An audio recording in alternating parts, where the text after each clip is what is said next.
আর hydrogen আর অক্সিজেনের রাসায়নিক সংযোগ হলেই হলো জল।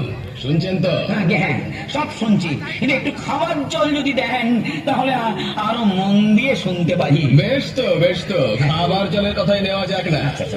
খাবার জল কাকে বলে? না যে জল পরিষ্কার, স্বাস্থ্যকর, যাতে দুর্গন্ধ নেই, রোগের বীজ নেই।